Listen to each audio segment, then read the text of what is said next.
ঢাকা সফরে মার্কিন যুক্তরাষ্ট্র বাংলাদেশ সম্পর্কে আর পেছন ফিরে না তাকানোর যে বার্তা ডোনাল্ড লু দিয়ে গেলেন তাকে ইতিবাচক এবং বাংলাদেশের জন্য সম্পর্কের নতুন দিগন্ত বলে মনে করছেন কূটনীতিকরা।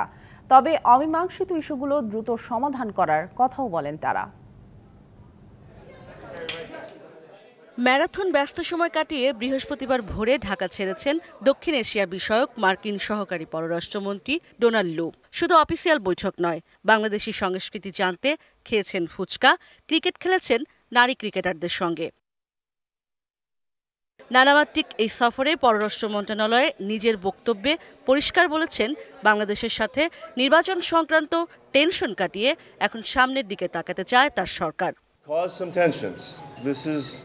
Common in our relationship. We want to look forward and not look back. সাবেক পররাষ্ট্র সচিব তৌহিদ হোসেন বলছেন, মার্কিন যুক্তরাষ্ট্র এখন বাংলাদেশের সাথে ওয়ার্কেবল রিলেশন রাখতে আগ্রহী। বাংলাদেশকেও এখন পরিপক্কতার প্রমাণ দিতে হবে। শ্রমনীতি সহ বিভিন্ন বিষয়ের সুরাহা করতে হবে। পেছন ফিরে তাকাবো না মানে এই না যে তারা যা কিছু হয়েছে কোনোদিন সেটাকে আর কখনো কগনিজেন্সে নেবে না, সেটা হয় না কখনোই। আপাতত যেটুকু বোঝা যাচ্ছে সেটা হলো যে ওই অস্বস্তিকর সম্পর্কটা থেকে বেরিয়ে এসে একটা ওয়ার্কেবল রিলেশন যেটাকে সেই অবস্থায় আসতে যাচ্ছে মার্কিন যুক্তরাষ্ট্র এবং বাংলাদেশ তো নিঃসন্দেহে তাই চাইছে।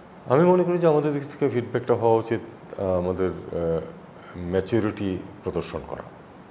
আরেক সাবেক পররাষ্ট্র সচিব শমশের মবিন চৌধুরী বলছেন, ভূরাজনৈতিক কারণেই বাংলাদেশকে এখন গুরুত্ব না দিয়ে উপায় নেই মার্কিন যুক্তরাষ্ট্রের। যে বাংলাদেশকে প্রয়োজন আছে ভূরাজনীতির ক্ষেত্রে, তোমরা এটা ছাড় দাও, আমরা এটা ছাড় দিব।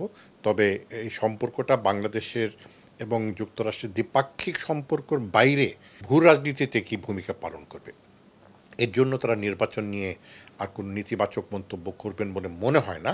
তবে গণতন্ত্র ও মানবাধিকারের বিষয়গুলো সমুন্নত রাখতে মার্কিন অবস্থান মনে রেখে সম্পর্ক এগিয়ে নেওয়ার পরামর্শ এই দুই সাবেক কূটনীতিকের।